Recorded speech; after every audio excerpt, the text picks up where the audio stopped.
Hello, folks. Welcome back to World War II TV. Now, the conventional narrative is that throughout World War II, British armour was undergunned and under-armoured and always playing catch-up to the Germans. Renowned armour historian P.M Knight returns to the channel to examine that the subject of tank development within British forces. I'm delighted to bring him in. Good evening. How are you today? Fine, thank you. Fine, thank you, Paul. How are you? I'm good. So, we had the show with Matthew a few days ago about American tank development, and there's a lot of ideas that kind of won't go away and new ideas there. So I'm really looking forward to your take, because you promised me before going live that there'll be things that will challenge me. So we love that. So I'm gonna bring up your PowerPoint. It's over to you to control it, folks. Kind of fire away with comments. I know there's some armor heads in the sidebar who will answer some of the questions, then we'll post some of them as we go along. But basically, I'm gonna hand over to Phil to take us through this. So over to you, sir.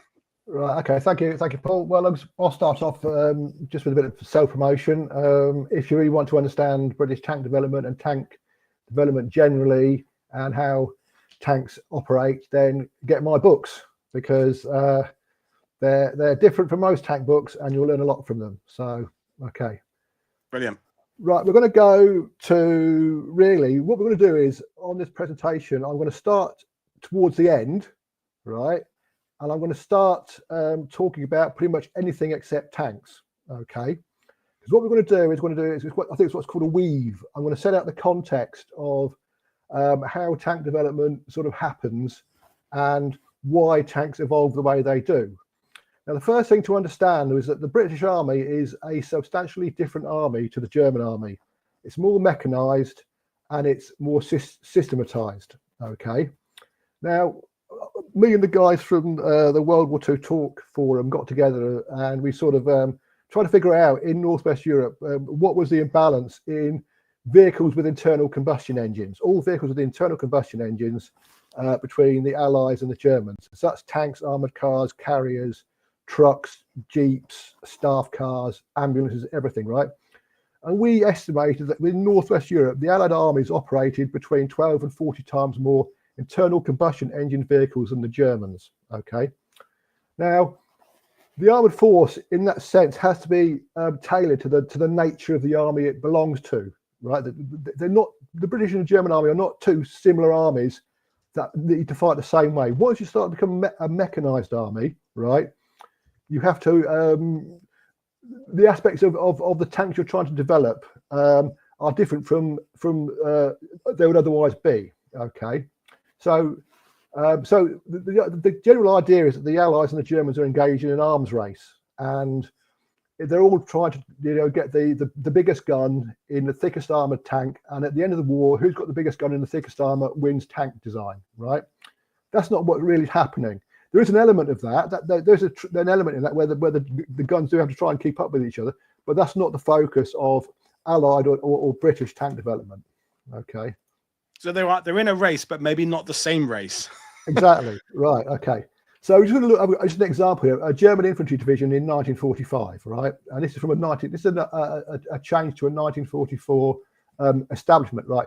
So you look at it, you've got 41 motorcycles with sidecars, 7 Kettenkrads, 28 passenger cars, 117 trucks, 3 assault guns, and 15 half-track tractors, right? So they've got 211 motorized vehicles, right, in 1945, right? Along with that, they've got half-tracks, they've got 30 half-track trailers, they've got 3,500 horses and about 1,500 bicycles, okay? And it's been that way throughout the war. Throughout the war, German infantry has always basically marched on foot, okay? Right. And then before that, the original organisation had about 324 motorised vehicles. That had been in 1944. Okay. So let's look at a standard British infantry division for the same period, right? Got nearly 600 carriers, 63 armoured cars, nearly 1,000 motorcycles, 500 cars and jeeps, 900 trucks, just over 1,000 3-ton lorries, 200 tractors, and 52 ambulances. That's 4,324 vehicles. Okay. Wow.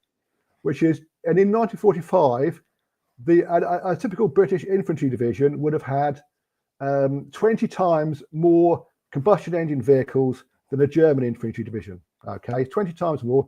In 1944, it would have been about 13 times more. Okay.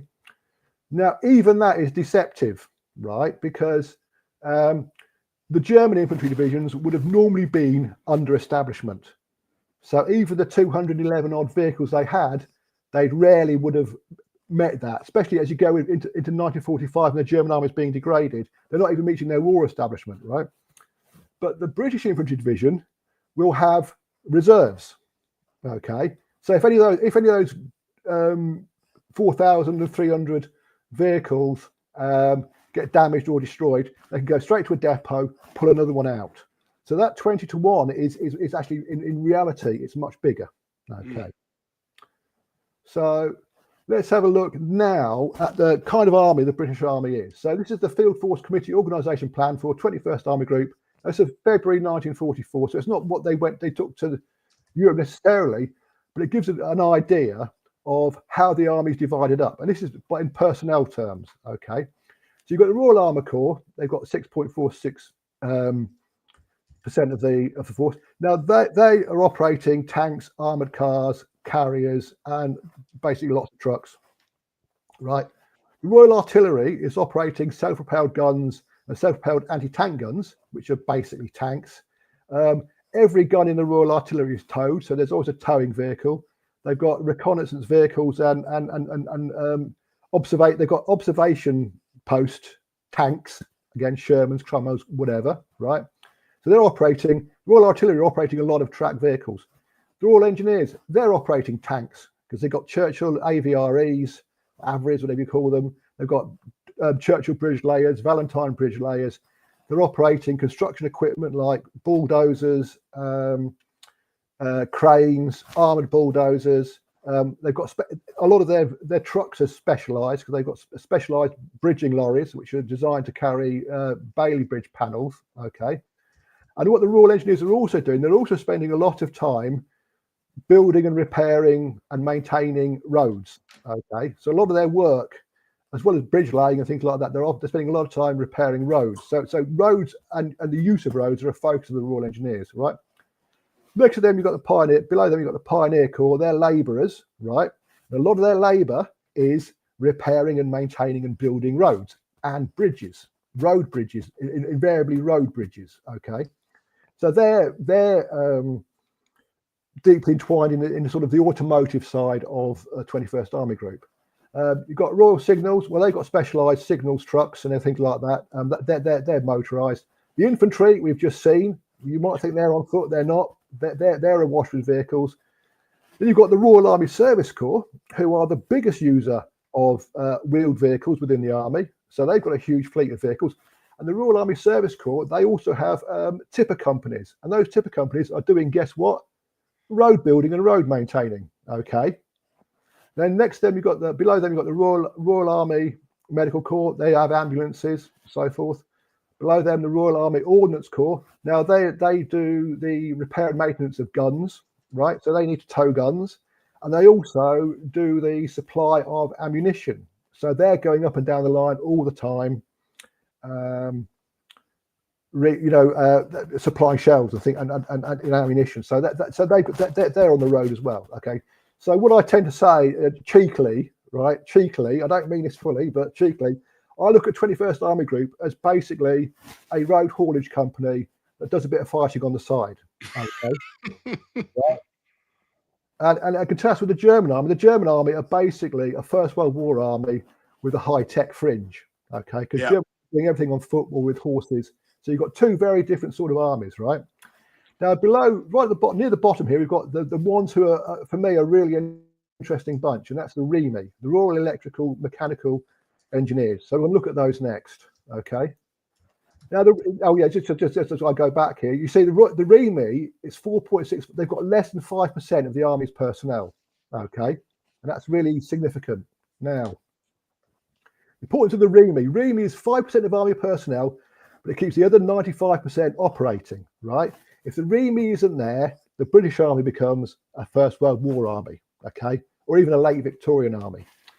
Now, it comprises basically skilled tradesmen, mainly fitters. There's also other jobs there. There's electricians, welders, machinists. They even have carpenters, things like that. Storesmen is a trade. They have storesmen. Now, that 5% of the REME isn't there really by design, right? it's 5% because that's all the people that the army can get. Okay, so really it can't be as large as the army would like due to the intense competition for skilled tradesmen from the other services. Right, you've got Second Tactical Air Force in Northwest Europe. They're full of fitters as well. They need fitters. Okay, you've got the Royal Navy off the beaches of Normandy. Okay, they need fitters. They need fitters and mechanics and all those skilled tradesmen. And the civilian transport network, that's still operating in Britain and elsewhere. They still need to get food and fuel and supplies around the country. They still need their skilled people.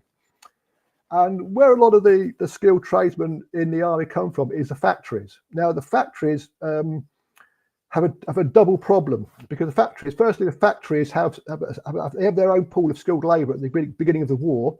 Now, one of the things that's happening is that the factories are increasing in size and number to meet the demands of the war effort. So they're having to parcel out their skilled personnel to other factories, right? And the second thing is a lot of their skilled personnel are having to be being drafted into forces. Okay, hopefully doing something technically useful, but not always. And what they have to do as the skilled labour leaves the factories, there's a process called dilution occurs, where the skilled personnel are replaced by semi-skilled or unskilled labour. Okay, and the problem with that is if you take too many people, too many skilled tradesmen out of the factories and put them in the army, then the quality of the output of the factories declines, and all the guys in the army doing it is fixing the errors happening in production because they're not there. Okay, so. And what we find is throughout the war, skilled tradesmen are a key bottleneck for the British war economy. Okay, there's never enough skilled people around. So what you have in the British Army is you've got this huge mechanised force, right? And you have to keep it operating without straining the technical resources you have, especially the technical resources in terms of personnel and labour, right? And there's four basic methods of doing this. One is for tanks. You've got a thing called reserve tanks. So you have a reserve pool of tanks that you keep in a depot. Now, they're normally there for battlefield damage, but they can also be used for tanks that are broken down or worn out. The second thing you need is high durability tanks, right? And that's tanks that will go a long way, right? And we'll see how important that is as we come up. Third thing is tank transporter companies, right? So if you have tank transporter companies, those tanks aren't on the road, wearing out the road surface, wearing themselves out. They can be moved along as they like. And the last thing you need is echelon workshops. So there's a triage process. So the workshops that are nearest the front aren't being jammed up. You can actually triage the tanks down the workshop down the workshop echelons. So there's no bottlenecks within the workshops. But we'll see how that happens. Now, when it comes to reserves in Northwest Europe, the British operate a 50% reserve of tanks, of which half are in the advanced ordnance depots. The other half are held and delivered by the Royal Armour Corps Armoured Replacement Group, who also supply personnel reinforcements. As I said, reserves are mainly to cover battle casualties, but can replace worn-out tanks. Okay. Now, the US in the Northwest Europe, they underestimate their reserves, but they only have 17.5% reserve. And that was later in 1944. There's a crisis where the Americans start asking for their Shermans back because they haven't got enough reserve Shermans themselves. Now, reserve tanks, when they're at the front, have to be supplied in perfect condition, ready for fighting, right? They've got to be in full working order, fully stowed, fully kitted, right? Therefore, they must be maintained and run even when they're not in use, right? And the Armoured Replacement Group has its own workshops to assist this. So they've got their own REME workshops. Now, however, tanks are stored in the open and often subject to rust, neglect, pilfering, okay? There's often a shortage of kit and stowage from the factories in the UK depots. And see, one of the things that happen, that has happened is with pilfering. See, pilfering is endemic in the British Army, okay? I could do a whole program about pilfering. What you'll get, for example, is an example of what happens is you'll have a row of Shermans in the field. Someone will come along, they'll pilfer them. What they'll do is they'll open the hatch of the turret, go inside, take what they want, and they go out and they leave the turret hatch open, right? And the next day it rains, okay? and all the electric conduiting in a tank is normally along the whole floor. So you get, you know, water and all your conduiting, and that is like an overhaul. That's got to go to the workshops and to be sorted out. Okay. And the armour replacement group's performance in Normandy isn't really considered to be that satisfactory. And many of the complaints of poor quality British tanks relate to the delivery of badly prepared tanks from the armour replacement group, i.e. they're not stowed properly. They come minus ammunition. You know, the seats are all worn, all this sort of thing. So, but again, at least they've got this, whereas the Germans don't have this sort of thing at all, right? Let's have a quick look at the 4 main British tanks that you'll find in Normandy and Northwest Europe. Top left, Cromwell. Top right, Challenger. Bottom left, Comet. Bottom right, Churchill. These are all basically effective tanks. They're not perfect by any means, but they're all basically effective tanks, and we'll see why. Now, durability. Right, now this is the key to understanding British tank development. British tank development is all about making tanks that are durable, okay? Now, the late war of British cruiser tanks, Cromwell, Challenger and Comet, are developed for a minimum 3,000-mile overhaul life, right? That means all the major components, all the major automotive components must last for over 3,000 miles. That's engine, gearbox, clutch, final drives, suspension, right? A tank cannot enter operational service until this standard is achieved, hence the late entry into service for the Cromwell, right? Until the Cromwell could do a 3,000-mile test satisfactorily, that wasn't going to go into service, okay? Now, when you're developing a tank for durability, the effort you need to do to increase the durability increases as the mileage, the target you're aiming for increases, okay?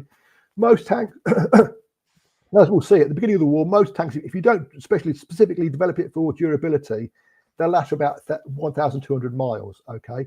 Now, to get from 1,200 miles to 3,000 miles, it doesn't take 3 times more development effort, right?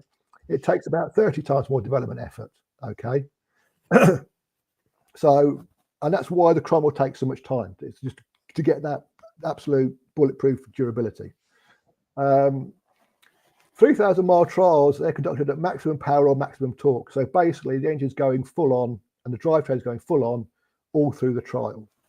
As I said before, all major automotive components have to meet that standard. Durability allows armour to move long distances at speed. And what we'll see is durable components are more suitable for salvage, right? So if you're Cromwell or as a Sherman to say, a Cromwell or a Sherman that gets knocked out, when it gets to be salvaged, you can take the engine out, you can take the gearbox out, you can take the final drives out, the suspension out, and use them again to repair other tanks, okay? I think some gearboxes and engines are or even shipped back to the UK to be refitted in production tanks, okay?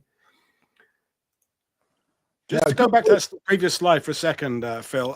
Ian asked the Cromwell issues. Is that because of issues with the Crusader earlier in the war? Well, let's come to that, shall we? Okay, no problem. We shall be coming to that. Right.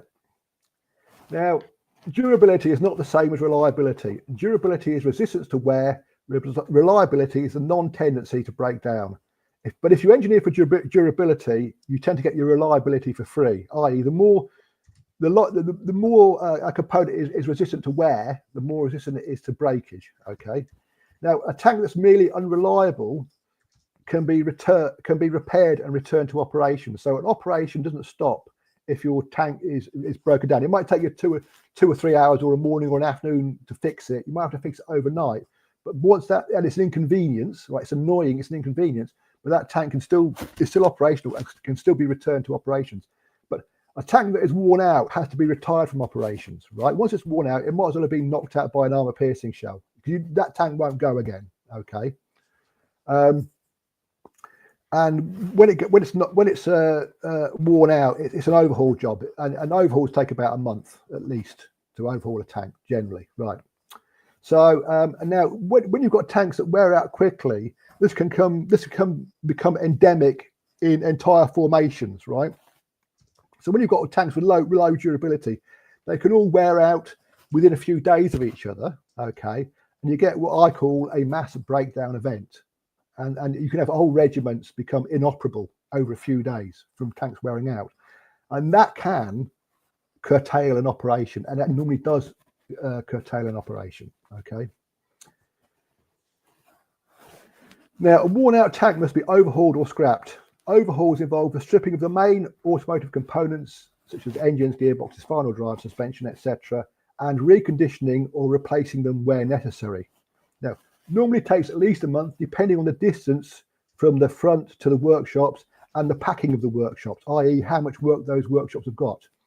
Now, non-durable tanks, which ones, as I said before, have an overhaul life of about 1,200 miles, they will quickly choke workshops in an exponential manner, okay? And we'll see some examples of that later on.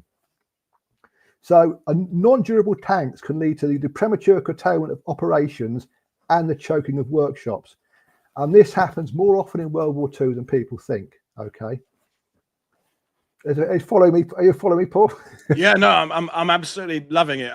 It's fantastic. Right. Next thing, before we go to tank transporter companies, we want to look at road surfaces. Right. In Northwest Europe, road surfaces are critical. Okay.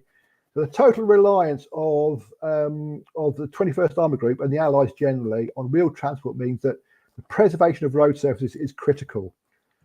Wheeled vehicles require near perfect road surfaces. Right. The standards of road surfaces are very high, and as soon, you'll know as soon as you get potholes, potholes can become a big problem very quickly. So again, as I've said before, there's substantial manpower from the Royal Engineers, the Pioneer Corps, and the Royal Army Service Corps to actually maintaining the roads that the 21st Army Group are travelling on. Right, tank tracks are extremely detrimental to road surfaces. And as the tanks get heavier, right, the impact they have on the road becomes more severe. Okay, so within 21st Army Group, where possible, tanks are kept on what we call the B roads, right? But the secondary roads, the minor roads, and the A roads are generally reserved for wheeled transport. Okay, and if you read an RAC war diary, often you'll find they're travelling from quite obscure places. You rarely do tanks travel from big city to big city. You'll see they're going from small village or minor town. And what they're doing is that's because they're staying off the main roads. Yeah, okay. I remember we did the show before Christmas back in September about the British Armour, the crocodiles that were sent from now south of Caen off to the Brittany, and the route was all cross country. There was not a single main road on it. I was amazed the route they took. It would be a route if I was driving it normally it would take me like 5 hours, but it's a 2-hour route if you go by the highway. So yeah, that makes complete sense. Yeah. And what that does is, of course, that tends to add to the mileage of the tanks, right? As because armoured units pursue circuitous rather than direct routes, right? So you're actually increasing your mileage, right? Which you don't really want to be doing, okay? So again, to relieve the life mileage, you can have tank transporter companies, right? And these have two functions. Basically, their main function is to preserve the life mileage of tanks, and their second function is to preserve road surfaces from track damage, right? Now, the thing about tank transporters is that they actually move more slowly than tanks do on their own tracks, right? Tank transporters move about 5 to 10 miles an hour, and hence, when they're using roads, they're a hindrance to the faster moving supply columns. The supply columns tend to go to at 40 to 50 miles an hour. Now, you need class 70 roads to operate a tank transporter when you're carrying a Sherman, a Cromwell, or a Churchill, okay? So there's no class when they arrive in Normandy. There's no class 70 roads actually there. So they have to build a class 70 road for the British and a class 70 road for the Americans, so they can actually get their tank transporters out of Normandy. Now, most of the bridges in Northwest Europe are below class 70, and the standard Bailey bridge is a class 40 bridge, which means 40-ton bridge. It's a 40-ton bridge. Okay, so often to slow traffic even more, when the tank transporters come to class 40 bridges, they have to take the tanks off. The tanks go separately, then the transporters go separately over the bridge. Okay.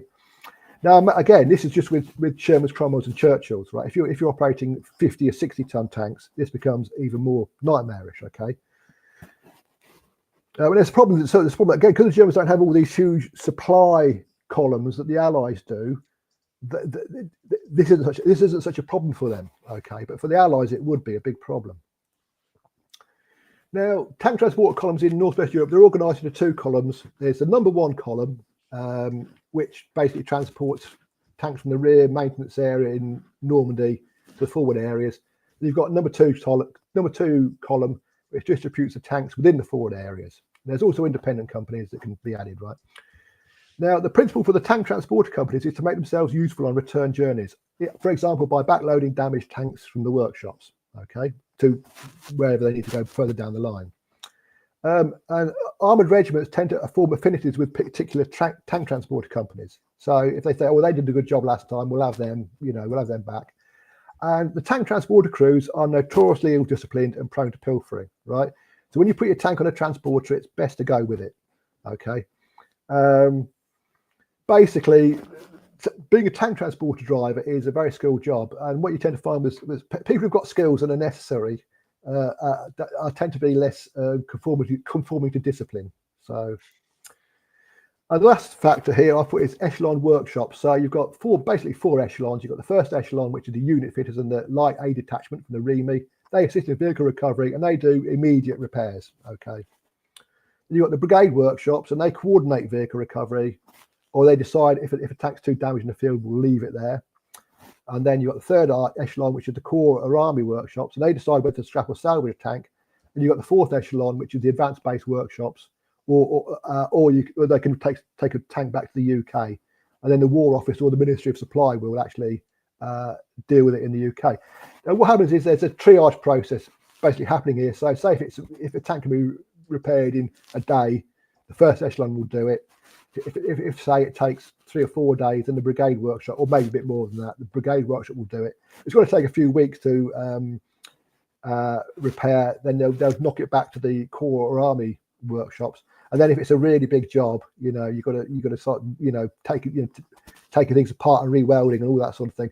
You'll go to the fourth echelon, right? You'll go back even further. So it's just a triage. This is something Arthur Glaxton said a couple of years ago. He wrote the book An Army of Never-Ending Supply, that they had learned to operate essentially a triage system with vehicles, just like they had with human beings. And someone assesses it and says, yeah, that's a half an hour job. That's a 3-week job, and made that decision immediately. So you don't waste time dragging a vehicle back that's too costly to repair.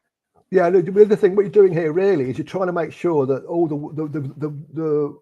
workload is distributed fully down the chain.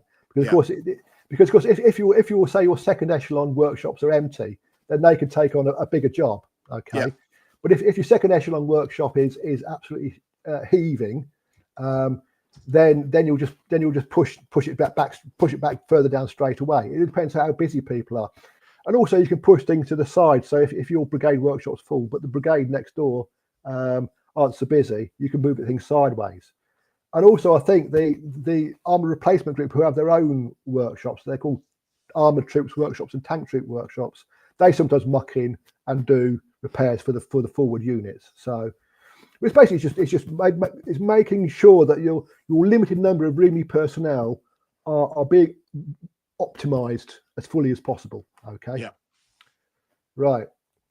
So let's have a look at this as an example of what's going on. So we've got the famous Great Swan, where 21st Army Group leap from Normandy to the Dutch border in about just over a week, I think it is.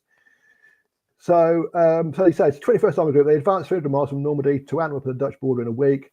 British Armoured Forces endured an 11-week slugging match in Normandy, and I think what's important about the British force that comes out is it comes out pretty reasonably intact. I mean, it's taken some hard blows, but it doesn't stagger out and sort of creep forward 25 miles and then collapse exhausted. Right? It comes out like a jack in the box. Okay. Now, on reaching the Dutch border after a rapid advance, the British Armed Force, even after that 300-mile trek, right, it's still almost completely intact. Okay, right, and they do have mechanical failures on the way to the Dutch border, but they're basically due to the speed of the advance and not due to the seriousness of the defects. Okay, they're normally things that would take like a morning to fix, right, wouldn't be left behind. Because they're moving so fast, on this occasion they are being left behind, right? Right. And the German force and the German armour has, on the other hand, that has just basically crumbled to dust. The German armored force has just gone after Normandy. Okay, I mean I think they do manage to sort of get a few Panthers out over the Seine, but for the most part, the German armed force has collapsed. Okay. Now, this is just a sample of the sort of failures you've had over the during the Great Swan. So on this table, on the left column, it's a number of tanks that have failed from mechanical failures, and the third column along is casualties due to enemy action. Now, in 1944, the nominal strength of a British Armour division was 380 tanks. Okay. So if you look at the fourth formation down in that list, the 7th Armoured Division, they lose 38 tanks through mechanical defects. So that's exactly 10%. Okay. So, and most of these armoured divisions, when they start this march, they'd have been about 90 to 95% on establishment. They wouldn't have been fully to establishment, but they'd have been about 90 to 95%. Okay. They've lost about 10%, right? Other formations are a bit more. They've lost, say, 15%. Okay. So by the time these formations get to the Dutch border or Antwerp and so forth, they're at about, along with the casualties from enemy action, they're still at about 70 to 75% of their war establishment. That's after an 11-week slugging match and a 300-mile advance. Okay. And again, a lot of those losses through mechanical defects will be very quickly made up over the next few days, because they'll just be tanks that are just straggling because they've had to take a morning off to be repaired. Okay. And then any other losses will be made up over the next week or two by transfers from the reserves, from the armoured replacement group. So within 1 or 2 weeks, they will be almost back to 90 to 95% strength. However, the failure to secure the approaches to Antwerp means that the British cannot turn east to Germany, despite their armour being in good enough condition to do so, right? The Great Swan is much less spectacular than it could have been. The senior commanders have failed in not actually noticing, you know, that the Antwerp approaches needed to be taken. It's not the tanks, right? The Allied armies are not stopped because their tanks are worn out, right? Well, their tanks have all broken down. They've stopped because it's actually a logistical problem. Okay. So the potential of high durability tanks with proper support services has not actually been realised as fully as it could have been, right? But the key lesson here is the key to long-distance armoured warfare in World War II is maintaining the integrity of your armoured formations, not firepower or thickness of armour. Tanks should be optimised for campaigns and not for battles. Okay, so it's not about big gun go bang. It's about how can you keep the size of your armoured formation as large as possible. Okay. Now, I'm not saying that. It is saying that I'm not saying the German tanks are bad because they haven't maintained their armoured force, because the Germans are in a different game. What the Germans are trying to do in Normandy is contain the British and the Americans and the Canadians and everybody else, and prevent an armoured breakout. And actually, the Panther and the Tiger are both good tanks for doing that. Right? They're both good tanks for actually containing an armoured breakthrough, for being on the defensive. But what they're not very good at is that once the breakthrough's made, they're not the kind of tanks that you can easily pull back, right? You can't run them quickly for 200 or 300 miles to form a new defence line. Okay, they're just not tanks that can do that. Okay. So just going to give some few examples here of what's been going on. So this is from the 21st Army Group AFE Technical Report number 17 of 15th November 1944. Now this is a report. The AFE Technical Reports are by a group called AFV Tech, right? And AFV Tech are a Ministry of Supply organisation that's embedded in theatres to report back on the operational qualities of British tanks. So they send back, you know, bouquets and brickbats back to the Ministry of Supply in London, and often modifications come from these reports. Now it says like that. So this expert says the units are now well pleased with the Cromwell in general, and in particular with the mechanical reliability. A few days prior to the visit of D Armoured Regiment RAC, the unit had carried out a road march of 100 miles in one day, in which 50 Cromwells and 7 Challengers took part. All the vehicles completed the march, with the exception of one of the latter, which ran into a ditch. Right. Since the advance began, the Cromwell has proved itself to be a good tank for the role in which it has been used, i.e. pursuit. Its success in this role has been achieved as a result of its A, mechanical reliability, B, speed, C, ease of maneuverability. Now, the D Armoured Regiment, I can reveal, is 8th Hussars, right? They put these, this is a stupid attempt at secrecy. I don't know why they bothered, but it's 8th Hussars. And the Challenger that went into a ditch, almost certain, that could be for two reasons. Firstly, it's because they were travelling very quickly and a Challenger foolishly trying to follow a Cromwell around a sharp turn. Or it could have been because the driver went to sleep, right? Because the good thing in a Cromwell is you've got a co-driver, right? And you can swap around, and or you can co-driver can elbow you if you're falling asleep. In a Challenger, there's only one driver, so he's much more likely to fall asleep. So they go 100 miles. They all basically made it, apart from one Challenger. But so if we go to the next slide, this is quite a well-known letter that from the commander of 7th Armoured Division sent to Raymond Briggs, the director of the Royal Armour Corps. He was head of the Royal Armour Corps in the War Office, right? At 6. He said, I feel that I must write you a short line to tell you how superb the Cromwell tank has been during our recent activities. And I hope that you will pass on the gist of this letter to the various people responsible for the production of this magnificent machine, right? He's laying it on a bit here, I think. He's laying it on.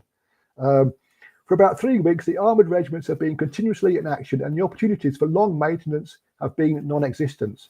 On most days, the tanks have been moving and fighting all day, going into leaguer at dark in enemy-held territory and moving out again at dawn, which has meant that there has been no significant maintenance at all, right? So it's an interesting thing, right? If you make your tank bulletproof enough in testing, you don't have to maintain it anything like as much as you're supposed to, right? At dawn on 31st of August, we started our advance from south of the Seine, and it has carried us 250 miles into Ghent in 6 days. I have lost practically no tanks through mechanical failure. I should say at a guess 4 or 5 per regiment. Anyhow, so few that the matter has been no anxiety whatsoever. We have had actions every day, sometimes quite long ones, and sometimes at night too. And again, during this period, there has been no maintenance whatever, other than an occasional task or perhaps half an hour with the when there was nothing much doing. The tremendous speed when the going has been good has alone made this great advance possible, and I wish that you and the people who have made the tanks could have seen them tearing through all those French and Belgian villages. It has been a most inspiring sight, and it has thrilled the inhabitants to a really remarkable degree, especially here in Belgium. So another thing it's emphasising there is because the Cromwell is durable, you can go quickly on it. You go quickly. You can travel quickly with it for over long distances. It's not just a spurt for 100 yards. You can travel miles and miles at high speed. Okay. I like the fact you said the word pursuit, because you know a lot of people who are watching this, they're always thinking of the engagements and this tank on tank action, but the use of pursuit puts a kind of an entire different kind of spin on what the armored units are trying to do at this point of the war. Yeah. So again, I'm going to go to this next excerpt. This is a report from the 30 AFV Tech, who were in the 1st Canadian Army. This is a questionnaire returned by 107th Regiment RAC, who had Churchills. Right.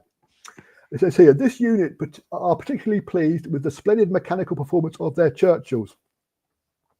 When visited, they had just completed a march of 162 miles in 48 hours.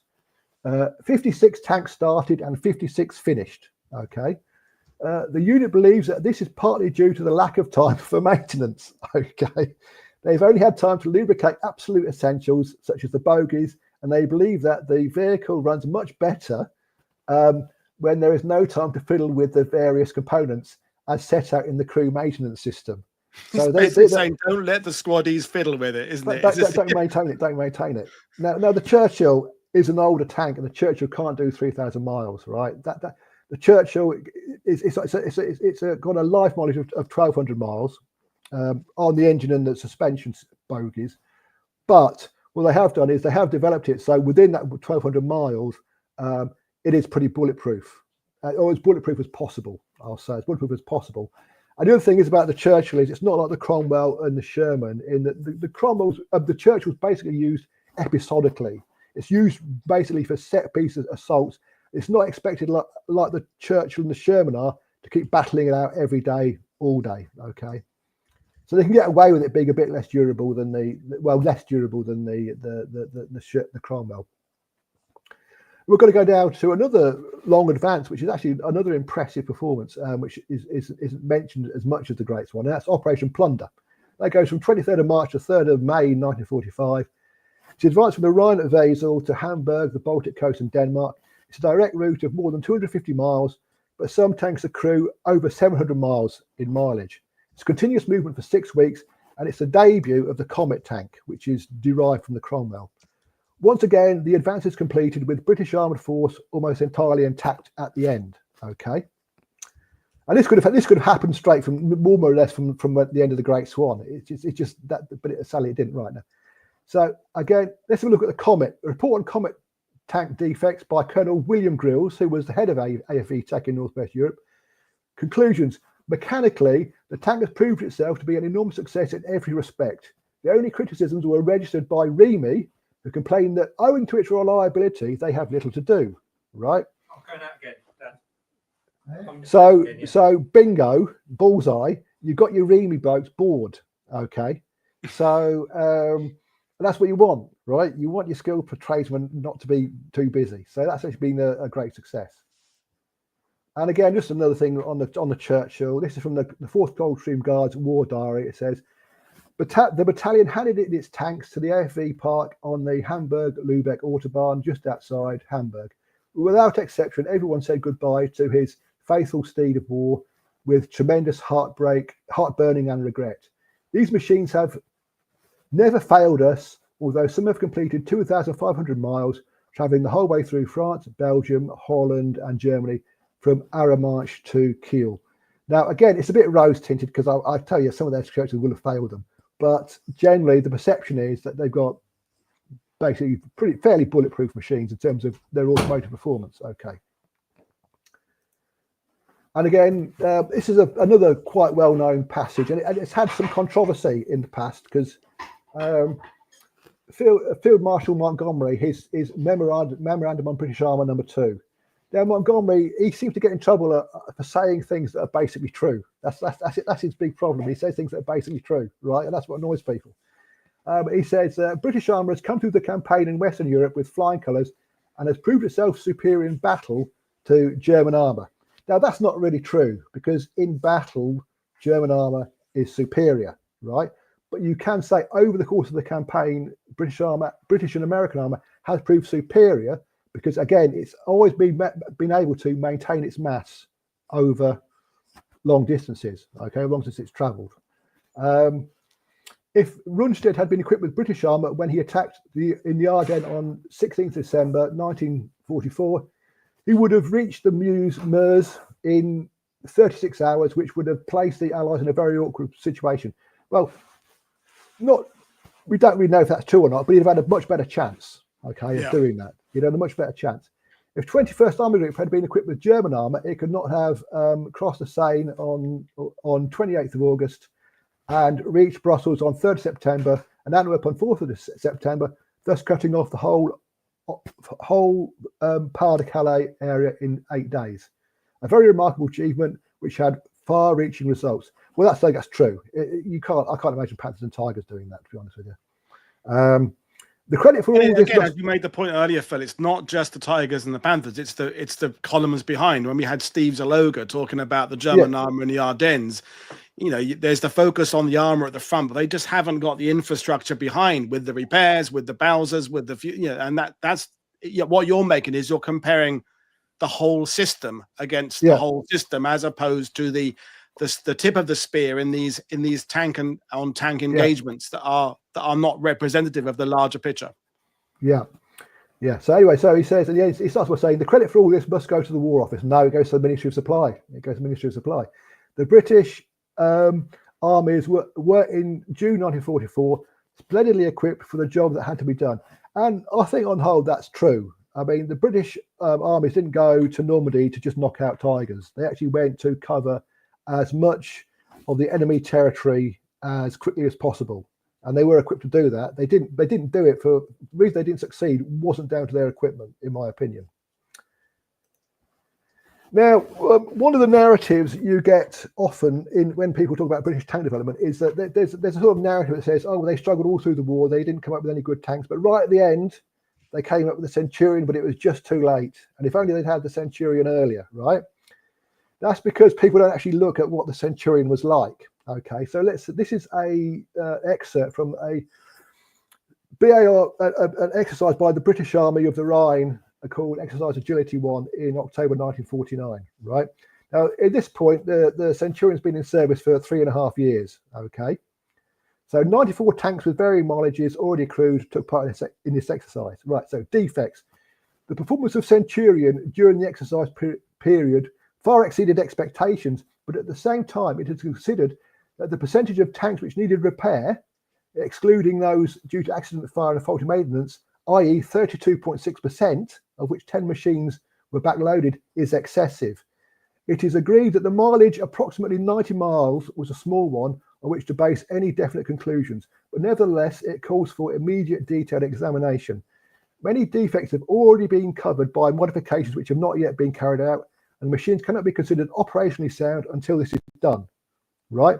So they've gone 90 miles cross country and they've lost a third of their tanks through mechanical defects, right? In peacetime. Yeah. In peacetime, right? And it's been in service for like 3.5 years, so they should have ironed this out. Now, yeah. The thing here is the Centurion. Now, the thing about the Centurion is its range is terrible, right? It's got they found from this exercise they find that its range on the road on a full tank is about 40 miles. Okay. Now, with the Cromwell and the Churchill and the Comet and so forth, they all had a range of over 100 miles, right? So can you imagine trying to do the Great Swan with Centurions, where you've got to refuel them every 40 miles, right? And every 90 miles, you're going to lose a third of your tanks, right? So, and what this shows is that the Centurion is a different sort of tank from the tanks that the 21st Armored Group had. The Centurion is more like a German tank, okay? It's heavily armoured, it's got good firepower, but it can't do the kind of distances at speed that the tanks like the Comet and the Cromwell and the Challenger could, okay? And that's okay because the British Army on the Rhine is a different kind of army from 21st Armored Group, because the British Army of the Rhine, they're not going to try and invade the Soviet Union and reach Moscow, okay?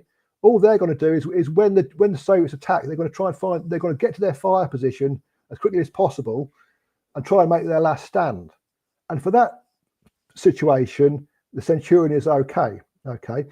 And what the British then do, of course, with this type of tank, they double down, because they then go for tanks like the Conqueror and the Chieftain, which are even less durable and reliable, but even more heavily armoured, and they've got better fire and even more powerful firepower. Okay. They essentially kind of go the German route. Yeah, exactly. They go the German route, right? And it's a conscious choice. Now, again, they do improve the Centurion. I mean, they do have an exercise in October 1950, and has improved, which is just as well, because the Centurion is just about to go to Korea, right? But again, here's from a survey of a BAR survey from 1960 to 1965. Okay, you've got 245 tanks. And estimated tank losses over 500 miles running. Well, they gave you 450. So for 245 Centurions, after 450 miles, 6.8% have had engine failures, 13.6% have had gearbox failures, 4.5% have had clutch failures, 4.5% have had final drive failures, and 15.9% have had auxiliary generator set failures. Now, altogether, that's 50%. All those numbers put together, 50%. So of 245 tanks, they've lost 50% over 245 miles. Now, the auxiliary genset thing doesn't matter too much, because that's not going to stop a tank, but that just stops it operating. You can't. The auxiliary genset operates all the vehicle electrical system when the engine isn't running. But if that auxiliary genset has gone, you can't ambush, because you've got to have your main engine running, which gives off smoke. So it's improved, but it's still not especially impressive compared to the tanks of World War II. Okay. Now, we're going to go back to the beginning now, logically, as we should, and we're going to look at pre-war tank development, and some of the narratives around there are a bit iffy, in my opinion, right? So there's a general accusation that British tank development is neglected due to a lack of funding from the Treasury, indifference within the army, and atmospheres of pacifism, right? So the blame is spread out about why early war British tanks were left something to be desired.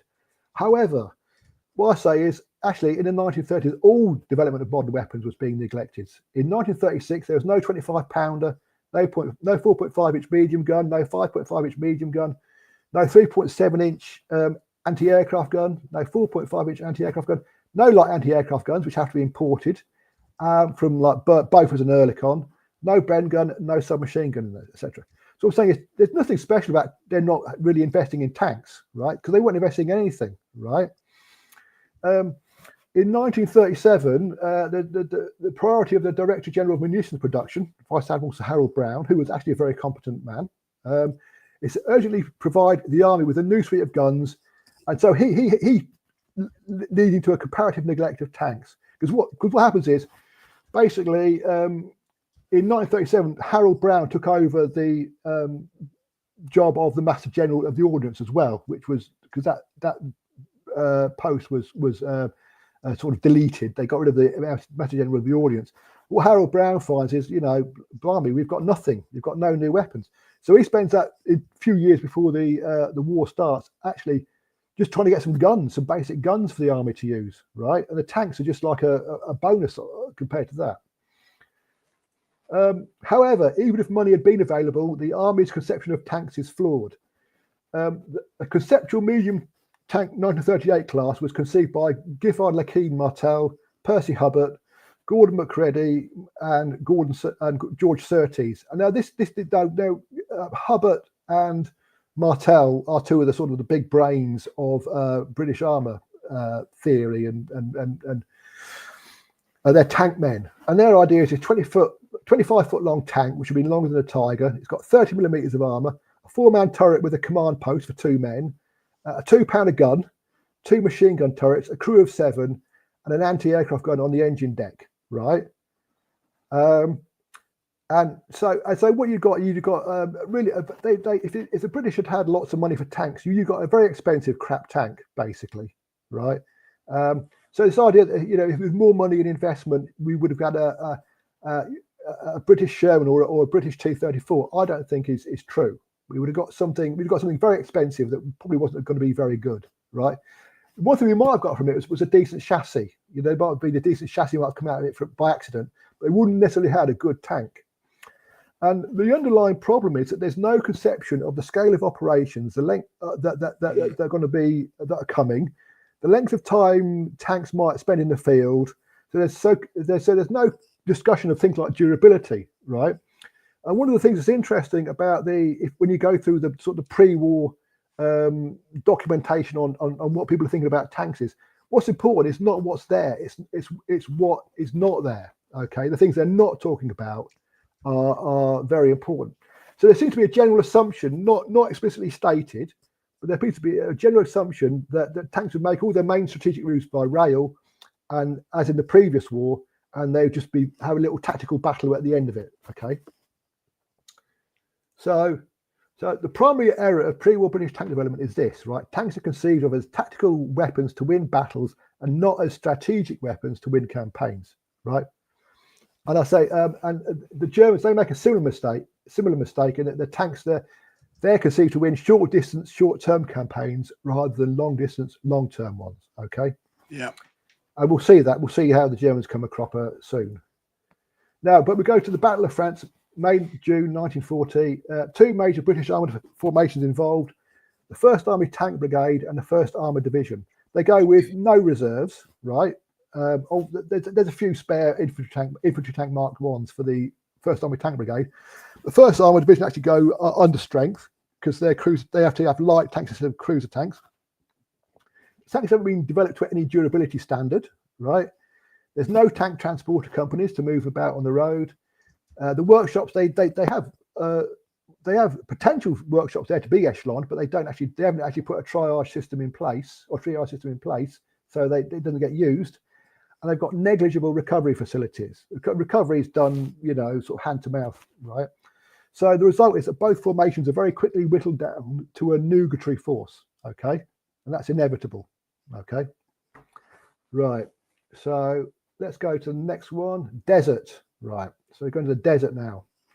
And we want to see the four major tanks employed by the British during the sort of the mid period of the Desert War, early to mid period. So on the top left, you've got the Valentine, top right, you've got the Crusader, bottom left, you've got the Stuart, which is an American tank, and on the bottom right, you've got the Matilda. Okay, and these are, to put it mildly, a mixed bag. Okay, let's go. So we're going to do. So we're going to look at some tank overhaul calculations that were done by Major General Richard McCreery, the MGAFV Middle East Forces, and he did these in April 1942. Now, MGAFV was basically the guy who was in charge of. He was the main advisor on tanks to GHQ during the Desert War. We didn't have any authority to actually implement policy, but he could advise on policy, right? So he's looking at the overhauls, and he says he's calculating the overhauls, right? And the reason he's having to calculate the overhaul period is because British tanks haven't been developed to a definite life mileage. They don't know what they are. They're only finding out how far their tanks will go between overhauls actually on the job. Okay, so he says the calculation is based on an average monthly tank mileage of 250, right? So if you're doing 250 miles a month, Paul, how many miles are you doing in a year? 2,000 something, isn't it? Yeah. It's 250 times 12. Yeah. Don't give me maths in the middle of the evening. It's 3,000 miles. Right. Okay. So that means that the 3,000 miles that the Cromwell is developed to, that 3,000 miles doesn't come from nowhere. Okay. Yep. Right. It's a transit. The transit period for an overhaul is of 3 weeks from unit to base to unit. Right. So the mileage between overhauls and period in workshop is as follows. Right. So this is his initial guess or calculation. Right. So you've got Crusader does 1,200 miles, which is typical. Valentine actually does 2,500 miles. Matilda 1,000 miles. The General Stuart, right? This is interesting. 3,500 miles. Okay. And the General Grant 1,500. So it says the estimated period in workshops, it is hoped, be shortened. So what he's done now, this period in workshops, they're all going to be in there for 8 weeks, except the Stuart. And the reason they're going to be in their 8 weeks is because they're all going to be in there at least twice a year, because they can't hit 3,000 miles, whereas the Stuart only has to go to overhaul once because it can do 3,500, right? The figures for the mileage between overhauls are not in all cases absolutely firm, but they are careful calculations based on all data available at present. Now, what you'll find is actually the figures for the Valentine and the Grant are underestimates, right? The Valentines can go for like 4,000 or 5,000 miles between overhauls. So Valentine can really go. And the General Grant, that can do about 3,000. So the Valentine and the Grant are actually better than he's estimating initially here. Okay. Now, it's the thing about here, but it goes about training. The same guy, Richard McCreery, is going about training mileages. Right. It is noted that the majority of Crusader tanks on charge to 10th Hussars, 2nd Armoured Brigade, have completed 400 to 500 miles. These tanks were issued new to this regiment during the month of February. They have, therefore, covered nearly half of their overhaul mileage in about 6 weeks. Okay. It is pointed out that it will not be possible to replace these tanks in the near future, except in very small numbers, and all such replacement tanks were intended for issue to the other regiments of 2nd Armoured Brigade in place of Crusader tanks already over their overhaul mileage. It is therefore urged that some limitation be imposed on the mileage to be run by the tanks of 10th Hussars in view of possible operational requirements. Right. So what he's saying here is, and what they do say is, like, they are often they like to get all their tanks to have at least 600 miles in hand in case an operation begins. Okay. So that means is of the Crusaders' puny 1,200 miles overhaul life, half of that's going to be used in training, okay, and only half of that will be available for when it's operational, okay. It's imperative to keep 600 miles of tank mileage in all new Crusaders of 1st Armoured Division. No further new Crusaders will be available for issue for another 6 weeks. 6 weeks when a small flow of overhauls begins. Right. Now we're going to do some maths. We're going to do some more maths, right? You've got a tank with an overhaul mileage of 1,200 miles, okay? Now, if you run that at a constant 20 mile per hour high cruising speed, right, the Crusader can do 31 mile an hour maximum speed. A Panzer III, its top speed is about 26 miles per hour, right? Now, if you run it at a high cruising speed of 20 miles an hour, that'll give 60 hours of running life, right? 60 times 20, okay, before overhaul. So you've got 2.5, so that tank will run for 2.5 full days, right? If your first 600 miles are allotted to training, that will give 30 hours of continuous running for operations, running at 20 mile an hour, okay, right? Now, what happens in the desert is that basically because the desert is mostly bare and flat, the front lines are not next to each other. There's not a pair of trenches in the middle of the desert, right, where the two sides are facing each other. Basically, what you have in the desert is your bulk of your forces are kept around the nearest sort of defensible feature, okay? And in between, it's not a no man's land, but they generally, both sides have outposts in the area between, right? And those outposts are either designed to be defended or to be abandoned, depending on what type of outpost it is, right? So that means that when tanks go on an operation, they normally have to go forwards to get to the operational area, right? They're not kept near the operational area. They're 100 miles away. They're normally hundreds of miles away from the operational area. Now, as time goes by, the British use more tank transporters to move their tanks to the operational area, and they extend the railway into the desert so they can actually get tanks nearer to the front line. But still, generally, you can have a 200-mile approach march, right, or more, before the tanks actually get to the area where they're supposed to have an operation, right? So if a 200-mile approach march is required to reach the operational area, then it'll leave that tank with 20 hours left of continuous running at 20 mile an hour, okay? Right. So you've got 20 hours, right? Now, note that the Operation Crusader lasts for 42 days, the Battle of Gazala for 26 days, and this Second Alamein for 19 days, right? So you've got tanks whose lifespan is measured in hours. They're like mayflies, and they're going to be taking part in operations that are going to last for weeks and sometimes even months, okay?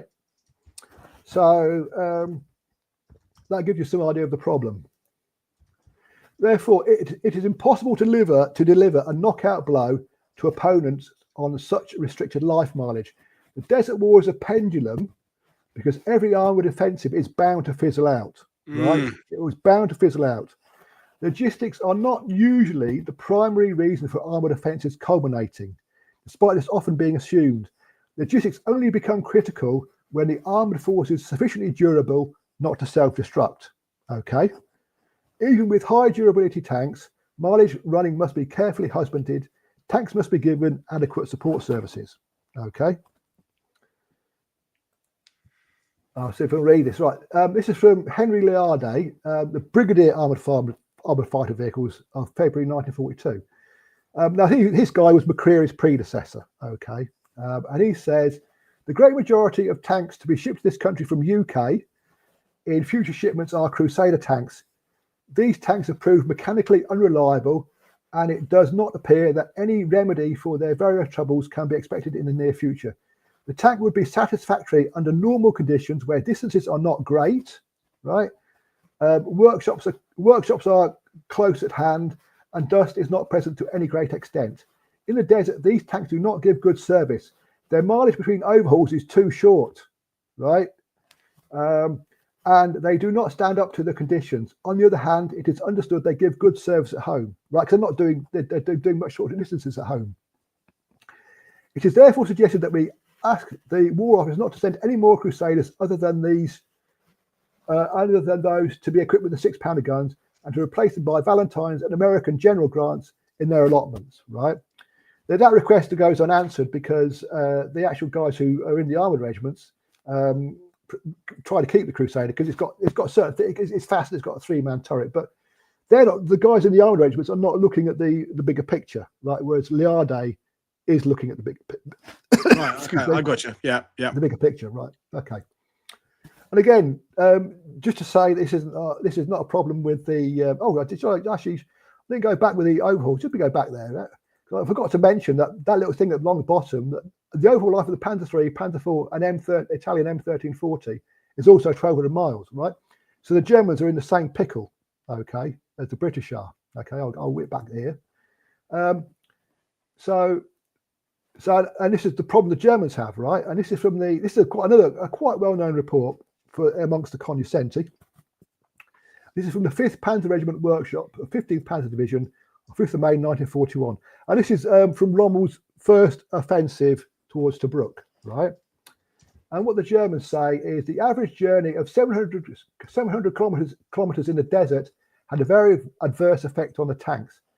Up to the time that the regiment moved into position before Tobruk, the following tanks had been delivered to the 2 workshop companies because of severe motor and suspension damage, right? You can see there, of 155 tanks, 83 have broken down because of wear, okay? And that 700 kilometers is 432 miles. So when I talked about a 200-mile approach march, these guys have had a 430-mile approach march, okay? And so and they've lost over half their tanks. And the one that's important is the 4th one down, where it says 44 Mark III tanks over 65, right? Those are Panzer IIIs, okay? And they're the main offensive tank, right? They're the main combat tank of the sort of Panzerwaffe at this time. The Mark I's and Mark II's, they're reconnaissance machines, and the Mark IV's at this time is a support tank. And the Panzer III, more than 2/3 of those have worn out, right? And it's this loss of tanks which more than anything saves Tobruk, right? I don't want to criticize, I don't want to denigrate the doughty Australians, but this is what saves Tobruk, right? More than half their Panzer force is worn out prematurely, and the one type that is most crucial, the Panzer III, has worn out the most, okay? And this is going to be a big problem for the Germans because, as I say below, this performance will be replicated on a grand scale during Operation Barbarossa. They're about to invade the Soviet Union with tanks that just can't go the distance, okay? And what you find is you have these Panzergruppen start off on, I think Barbarossa starts on June the 22nd. By the end of July, a lot of these Panzergruppen will be down to like 30% of their strength, okay? And even the tanks that are left, a lot of those are going to be on their last legs. I think there's the 10th Panzer Division. It starts off Barbarossa with, I think, 177 tanks, and by the end of July they're down to 9 tanks. Okay, and a lot of the and most of those tanks will have just succumbed to wear. Right, that's the thing. The British always have the advantage in the desert, even before the arrival of the Grant and Sherman, because they've got 2 tanks, the Stuart and the Valentine, that are more durable than Axis tanks, right? Which means with the Stuart and the Valentine, they've got tanks that can go longer and further than the Germans, right? So therefore, the British have the innate capability of outlasting the Germans and the Italians in operations. However, the aggressive British tactics, the aggressive British tactics negate this advantage, as the British tactics are to make contact with the enemy as early and as comprehensively as possible, right? British Armoured Divisions are there to wipe out the German tank formations. So the British Armoured Divisions go out searching for German tanks, right, to have battle with, okay? So they're going to get written down as quickly as possible. The infantry tanks, the army tank brigades, they're there to attack fixed positions, right? So they're going to get written down as quickly as possible. Now, the Germans don't do this. The Germans understand the need to preserve their armoured force by avoiding tank battles as much as possible, right? And what the Germans do is that they use their tanks, they select an objective, and it might be defended, it might not be defended, but it's a strategically crucial objective, right? And they send their tanks straight to that objective generally on the shortest route possible, right, to capture that objective, right? And what they do is, if any British tanks try to interfere with them, they lead. What the German tanks do is they lead the British tanks onto a prepared pack front, onto a prepared anti-tank screen, and they use their anti-tank guns to knock out the British tanks. Okay, because the Germans understand the need to keep the mass of your force. They understand that, okay? But the problem they've got is they've got tanks like the Panzer III and the Panzer IV that just will just wear out, right? Okay. So again, it's a bit small. I apologise for the smallness of the text, but this is a survey of fitter manners to overhaul tanks. This was done by the Director of Mechanical Engineering at Middle East Forces in May 1943. It's difficult to read, but on the left is the tank types, right? And on the right, the red box on the right is the fitter man hours per annum to maintain a single one of those tanks, right? So on the left, you've got Crusader, right? Fitter man hours per annum, 5,400, right? Valentine, fitter man hours per annum, 1,900. Matilda, 6,000. Sherman, 1,700 or 1,750, depending on the engine of the Sherman. Stuart, 1,175, right? Now there's two clear outliers on the right here, isn't there? There's the Matilda and the Crusader. So in a year, right, you could overhaul 3 Shermans for every Crusader you overhaul, right? You can overhaul 5 Stuarts for every 1 Matilda, okay? And again, this is the tank state. Now they produce these tank states about Middle East forces. They produce these tank states about, well, I think maybe 2 or 3 days. And there's 3 red boxes here. The top one is a tank type. The middle red box is the number of that tank type that are operational in the front line with 8th Army, and the bottom box is the number of those tanks in the Middle East. So you take the left one. There's 427 grants in the Middle East, of which 101 are with units, right? Sherman, there's 295 in the Middle East, of which 116 are with units. The Crusader, there's 745 Crusaders in the Middle East, 99 are with units, right? So only 1/8 of Crusaders are with units, whereas about just under half of Shermans are. Crusader 3s, it's a bit better because they've just arrived in the theatre. They're 58 out of 155. Stuart's, it's 62 out of 268. Valentine's, it's 126 out of 353. Now the Matilda has actually by this time has been withdrawn from operations because they it's not quite as good as the Valentine as a infantry tank, but the Valentine's just so much easier to operate. They just basically say that they basically in July 42 they just take Matilda out of operations because it's just too maintenance intensive. It just takes up too many man hours to keep it running. So, but what you've seen here is with this 745, if you took the Crusader column, which is the 3rd column along, of the 745 Crusaders in the theatre, you've got 217 being repaired, and you've got 228 awaiting repair. So you've got about 450 odd Crusaders just hanging around the workshops. And that's what I talk about when I talk about earlier on. I talk about choking the workshops. Crusaders are actually choking the workshops. And another thing as well is what happens as well is the Crusader gets deprioritized because all these things, it's not just a first come first served on these tanks. They get prioritized, and the priorities at this time are the Sherman and the 6-pounder armed Crusader Mark III. They're the tanks that are prioritized, but the old Crusaders are just put in the background. But that just sort of shows you how the Crusaders become a bit of a burden. Okay, so basically, what we learn is that British, German, and Italian tanks are hopelessly unsuited to long-distance desert warfare, with the honourable exception of the Valentine. Right, because what's happening in those workshops is the Americans are teaching the British a lesson. Okay, because the Americans have viewed their tanks. So it says only American tanks are suitable because they're conceived from the beginning as strategic weapons. Right, the Americans have designed their tanks to not require many overhauls. Right, they're there to ultimately last out the distance. And also, what they've also done is they've designed their tanks so that when they do get overhauled and taken apart and reassembled, everything's accessible, right? They thought all that through, right? However, the British do learn, right? The British have learned the principles of long-distance armoured warfare, put in place tank replacement organisation, tank transport companies, recovery sections, and echelon workshops. They've all done that in the desert. They've learned. And they will also insist on a 3,000 mile durability standard for the next generation of tanks, which is the Cromwell series. Okay. And that takes us back to the beginning. And that's the presentation, Paul.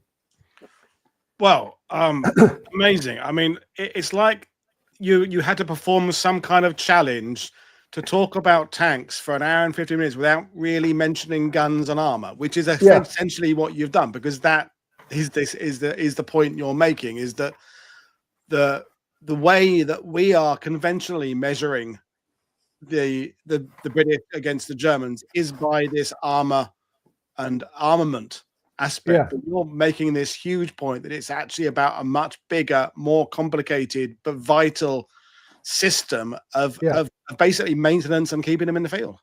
Yeah, exactly. I mean, a lot of the sort of, I say, the mythos about British tanks actually comes from the crews, because the crews would have come back from Northwest Europe saying, you know, quite rightly, you know, we were outgunned, we were against tanks that were in inverted commas better than ours. And it's true, in the face-to-face battles in Normandy and elsewhere, German tanks were better battle tanks. But the point I'm making is that the Allied tanks are really they're tanks for campaigns, right? And that's the key thing. That's the key insight the Americans had, whether accidentally or whether they stumbled on it or whether it was deliberate. I'm not sure, because I've not studied American armor to that degree. But the Americans did hit the right formula, and I think the Soviets did as well. I think the Soviets also had that side of appreciation. So yeah, and the British sort of followed the Americans, and that was what from the Allied point of view was important. You know, you've got these huge sort of highly mechanized forces. You can't afford, you know, British and Americans couldn't afford to have these sort of tanks that would require vast amounts of maintenance and TLC to working, no matter how superficially impressive they were. They just weren't in that business. No, I understand. You know, the veterans I've spoken to, going back to your point about what they would remember and what they would talk about, of course, they wouldn't be remembering REME depots and cleaning out, you know, oil filters. They're going to remember what was directly relating to them, which was looking through a periscope at an enemy tank or coming under fire from anti-tank guns. So it's the way the veterans spoke about it has also fueled the way that we've talked about it, because that's the references I don't remember any Commando comics talking about the supply, you know, the maintenance of the tanks. It was all about, you know, Chalky needs a bigger gun on his tank and he borrows, that kind of thing. But we've got a few questions for you, Phil, if you can do that. So some hopefully you can deal with quite quickly. Richard Trainer asked very early on, in the tank overhauls, how deep into the engine was the rebuild? Crankshafts and main bearings, or just smaller stuff such as valves replaced or ground the new rings, etc.? Yeah, I mean, basically, you're correct. I mean, for most overhauls, it was basically you would just replace the in-cylinder components. So you'd have exhaust valve seats, exhaust valves, cylinder liners, pistons, piston rings, that kind of thing. Sometimes you go further than that, but it's generally it's the in-cylinder components. It's the stuff that gets worn from thermal wear that you replace. And I guess you get to the point where a certain amount of work being done to an engine, you just get a new engine out of a box, rather than, you know, in this situation, it's not like you're restoring a rare vehicle 50 years later. It's, you know, where you haven't got a new engine. It's that where you're putting your man hours, I suppose. A comment from Patrick, and he's agreeing with someone else, saying, my view has changed from seeing tanks as weapons to seeing them as logistics challenges after watching shows here. So that's very nice. This is a potential rabbit hole. It's Richard again. Be interested to hear any views on the Panzer IV, reliability, durability, and serviceability compared to Cromwell. We know it was slower, but on the face of it, it seems a similar matchup. No, but my again, I'm not a German armour expert, but my understanding of Panzer IV is that it was nowhere even close to a Cromwell. The Panzer IV was basically, even in desert, it was 1,200 miles durability, and that was before they hit. And the Panzer IVs in the Normandy, they were massively up armoured. I think they had some up armoured to about 80mm frontal armour, so they'd have been even less durable. I think I think the Panzer IV and the Panzer III, in purely automotive terms, were quite poor. Thank you. And Terry Down made lots of comments, but the one I picked out is, you design your tanks for your needs and your doctrine. This explains many differences between Allied and German. The Vickers came up. It came up in the conversation with Matthew a couple of days ago. We did a show with Rivets and Pins a few months ago about the Vickers tank, and why again did they not take the Vickers 6-ton? I mean, it's to do with Christie suspension, things like that. Have you got a simple kind of P.M Knight response to that? That's a little bit about that's a little bit before my my era. I go from about 1936ish. Okay, I don't know a great deal about the 6-ton tank. I don't think it made much difference anyway. I think that's a red herring, to be honest with you. That's a fair point. And then in the North Africa, when you were talking about the mileage being covered, you made that big point earlier in Normandy about the tank transporters and the bridge classifications, that kind of thing. Ian T asked about the reliability and shelf life of the tank transporters war and the Desert War. You know, you made this big point about how far they've got to go. I mean, they're transporting slightly lighter tanks, so they don't have to be quite as big. And I guess you haven't got the corners and, you know, going through Norman villages. But how would you rate the tank transporter aspect in North Africa? I think the Diamond T was just perfectly good tractor. There was occasionally issues with the trailers, some of the trailers, but I think that was much more to do with manufacturing defects. But no, the tank, there's no particular wear issue with the tank transporters as far as I'm aware. Okay, thank you. Perfectly well.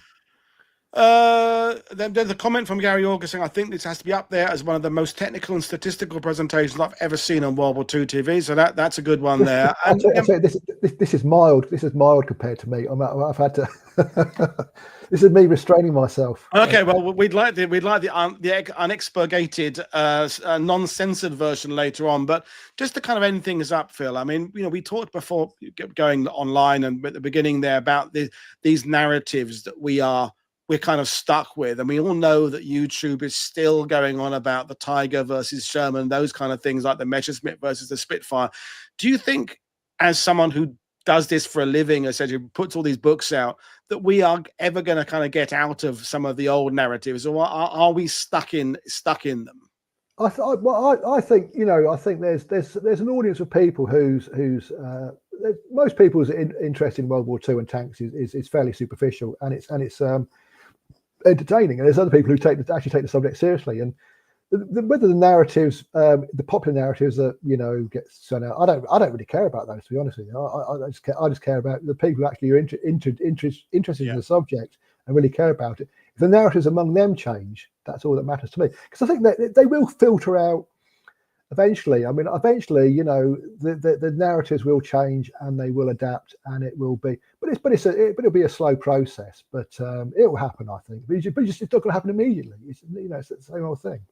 You know, we said it. So the problem is, we said it on the show with Matthew Long, and I said it on my own Omaha show, is that the interesting detail and the truth is always in that kind of gray area on the spectrum, but that's not sexy. You know, the idea of one side having something 1,000,000 times better than the other side's something is a much more easy to sell narrative. You know, the Tiger tank was 100 times better than the Sherman tank, but actually comparing a doctrine where the differences are, I'm not going to say they're minor, but they're more based, as you've done, on this statistical approach and looking at data, looking over the big picture. It's not, well, I think it's exciting, but it's not exciting for some people. So I think we've got some work to do, but I'm confident that the right people are finding out the information. I think that's where we are. Yeah. Brilliant. Well, as I will end this, and don't forget, folks, go out there and buy Mr. Knight's books. There are plenty there. You can find them on all your usual booksellers. There's a great series on a whole lot of different types of armored vehicles. As he said there, he kind of covers the subject from a slightly different, but as we now know, very brilliant point of view. So there we are. I'm back again next week with lots more shows, but right now, this is Paul Woodadge for World War II TV saying enjoy your weekend. Thank you, Phil. Thank you, viewers. It's been a good one. Cheers, everybody. Bye. Bye.